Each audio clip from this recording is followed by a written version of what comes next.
Hey everyone, by the time you hear this episode, Matt and Rob are going to be on their way to Gen Con, where we are going to be having our very first in-person shows. We've got two, if you happen to be in the area. One on Friday, July the 31st at 7 p.m. at the Whistle Stop Inn, and then one at the convention proper on Saturday, August the 1st at 4 p.m. Come check us out. It'll be fun, and we'll be posting these after the convention for all to hear. So thanks for listening, and if you're there, we'd love to see you. You better roll them dice. You never know if it could change your life. Take a chance, you need a wrong or right.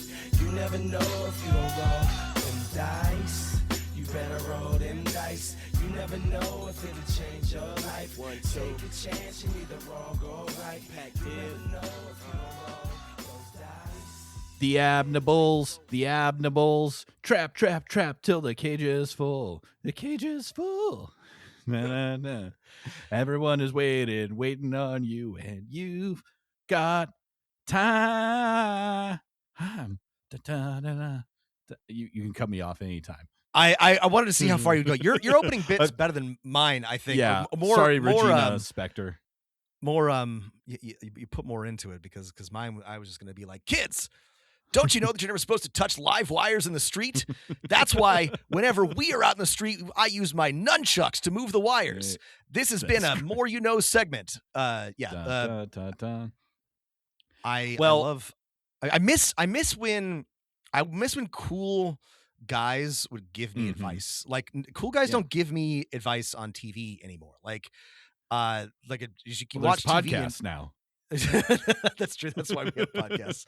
I'm watching TV and I'll watch hours and hours of TV, and not once will somebody come on screen and be like, "Kids, don't drink bleach. Don't go into your parents' medicine cabinet and eat the things there." And mix I'm not a child anymore, together. But I wish that somebody was telling me, someone I could trust, someone who was cool, would tell me how to live my life better. I really think we've lost something, Right. Yeah. Tell you hey, when you're running late to a party, you should text "on my way" before you've actually left, to give everyone, and then you can blame traffic. Those useful life tips. Kids, if you're listening to music on the train, don't play it outside of your phone speaker. Listen to it quietly on headphones. We are returning to our long-running but incredibly infrequent series, learning from actual plays. And this episode, we're talking about the Adventure Zone : Abnimals. Abnimals. Yeah. And we talked quite some time ago about the Adventure Zone : graduation. And we had a lot to say about that, and you should listen to it because I think it's one of our better episodes. But it is a little dated. That was a long time ago for both us and for graduation. But Matt, why do we want to talk about the Adventure Zone again, and why do we want to talk about Abnimals specifically? This is the currently the Adventure Zone is on a new arc GM'd by, I think, Justin, called Wizard Royale, I think. So this is a little in the past, not a lot, but Abnimals isn't wrapped for a bit now. So why do we want to talk about it? Aside from the fact that it takes us forever to get to anything. Yeah, I think it's another good example of a actual play in which the GM makes a lot of mistakes but improves a lot, and there's a lot you can learn from the playing style. And we're not in the business of criticizing every actual play, but this is a very big one, and the GM, Travis McElroy, is he gives GM advice. He sits on GM panels. So if you're that important, I don't think you should be immune to some friendly criticism, which is what we're going to try and do here. I mean, this is the face of GMing for a lot of people. I mean, there are three. If you have not GM'd yourself and you are a casual consumer of the hobby, you probably look at either Matt Mercer or Brennan Lee Mulligan or Travis McElroy. You're like, that's what GMing looks like. And honestly, that it could be worse, but it does mean that all three of them are worth sort of taking a look at how they game master and drawing some lessons from it. Part of the reason why we do the Adventure Zone is because it's more fun to talk about, because frankly, Mercer, he's not to my taste, but he's a honestly like a very, very competent GM, and so is Brennan Lee Mulligan. And not that there's nothing that we could criticize, it's just not as much fun, to be frank.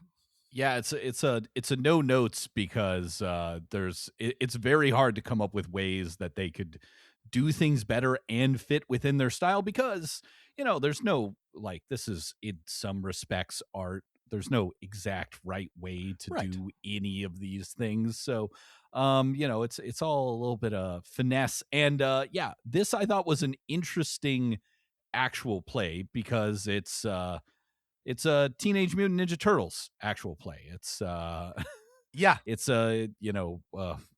gargoyles or something like that. One of those Biker Saturday mice from morning Mars.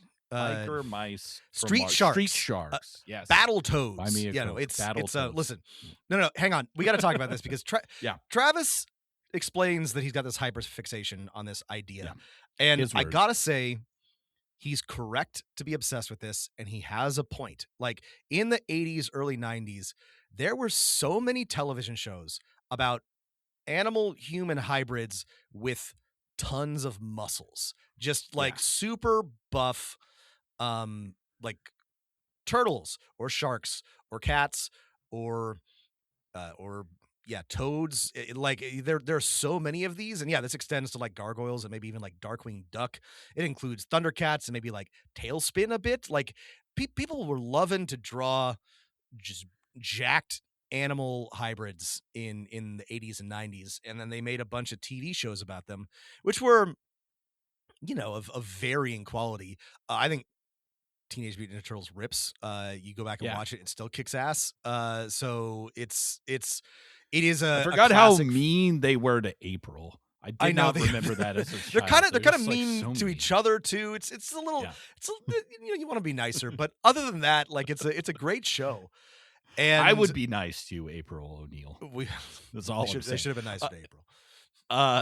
It's, I mean, the answer is like, there are things that could be marketed for toys, but there is something weird about this phenomenon, and it caught on because it was a thing that you could make a cartoon that lost money and then make a shit ton of money selling action figures, right? And there's not maybe a lot more to it than that, and I don't think Travis is interested in investigating it. I mean, there's some jokes in the show about, hey, what if they were no longer rad teenagers? What if some of them got old?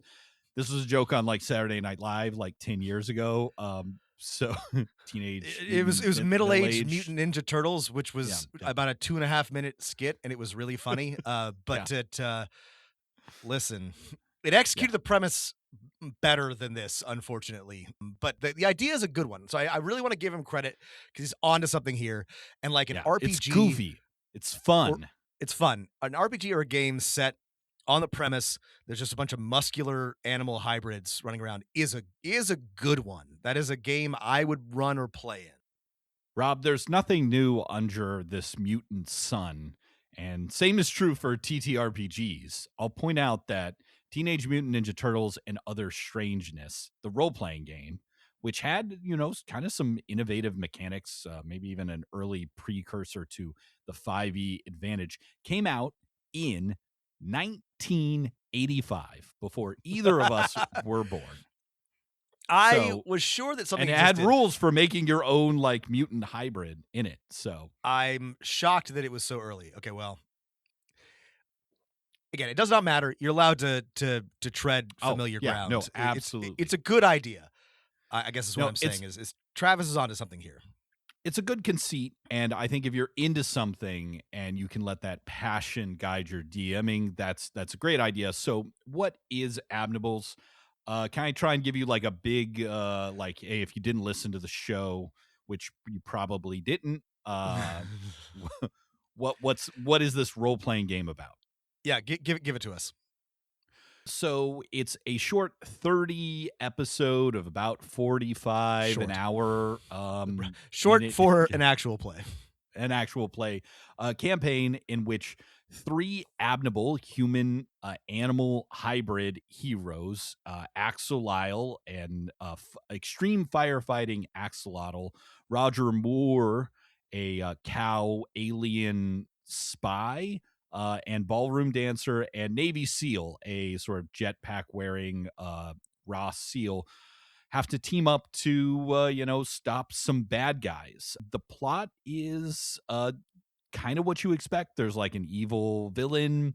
You don't find out about him until episode 2 or 3, and the season is made up of maybe 7 arcs in which the players stop a heist, stop another heist, break in. Yeah.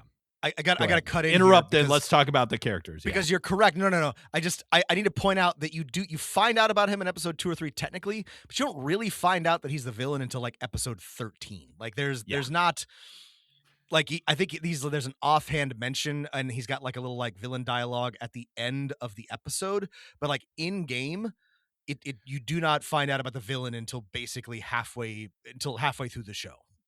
Right. That's a good point, because it will make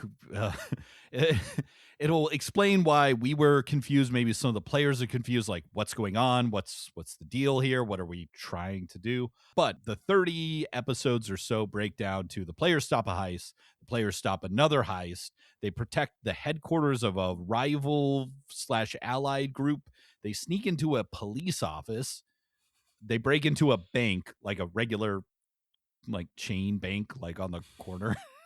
They meet a former supervillain, and then that supervillain sends them to the final bad guy, the current supervillain, and they confront and jail him. And that's Abnimals. It's there's some interstitial episodes where they like level up and get some gear, but that is